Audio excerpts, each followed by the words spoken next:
விழாவுக்கு வருகிறவர் என்று அன்போடு அழைக்கிறோம். அதாவது நம்முடைய பணி என்பது பாலத்தோடு நின்று முடியாமல் செய்து கற்றல், ஐயா சொன்னது செய்து கற்றல் தான் நம்முடைய முறை.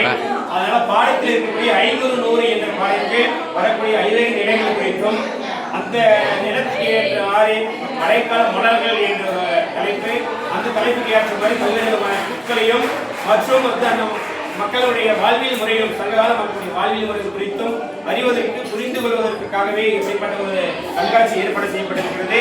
எனவே இது குறித்ததான நமக்கு சிறப்பு அழைப்பாளராக நம்முடைய பள்ளியினுடைய தலைவர் வந்திருக்கிறார்கள். அவர்கள் மாணவர் மத்தியிலே ஒரு சில வார்த்தைகளை பேச அன்போடு அழைக்கின்றேன்.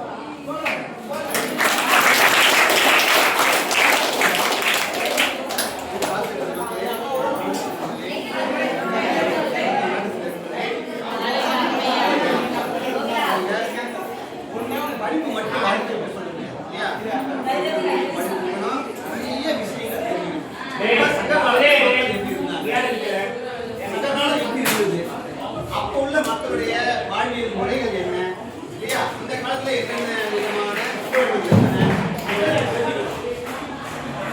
இதே மாதிரி இன்னும் ஒரு 2000 வருஷம் இல்லையா அப்ப இந்த காலத்துல சார் கொஞ்சம் ஹவர்ஸ் கேர்ள்ஸ் கேர்ள்ஸ்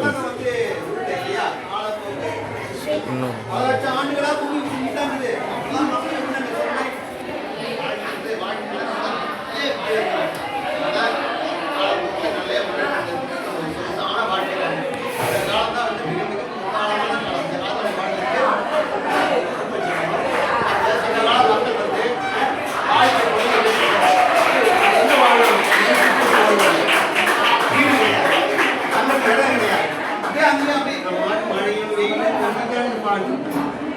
காலப்போக்கெல்லாம் முன்னேற்றம் வாழ்வியல் நடைமுறையே மாறி போய் நல்ல ஒரு வாழ்க்கையை வாழ்க்கை சரிங்களா. நிறைய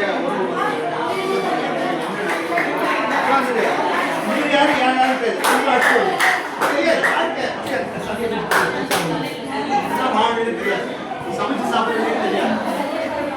விவசாய முறைதான் வந்து காலப்போக்கில் தண்ணி வாழ்ந்தா சங்க காலத்துலாம் எப்படி இந்த வாழ்க்கை முடிச்சுட்டீங்கன்னா ஆற்றங்கரை ஓயமாக தான் வாழ்ந்தான். தமிழ்நாட்டிலே அரப்பா முகாஜாதான்னு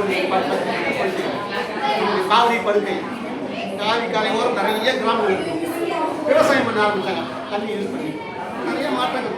அப்போ சங்க காலத்தில் என்னென்ன காலம் இருக்கு இல்லையா, அந்த காலத்தில் வந்து நம்பர் எல்லாம் நன்னெறிகள் பண்ணியிருக்காங்க.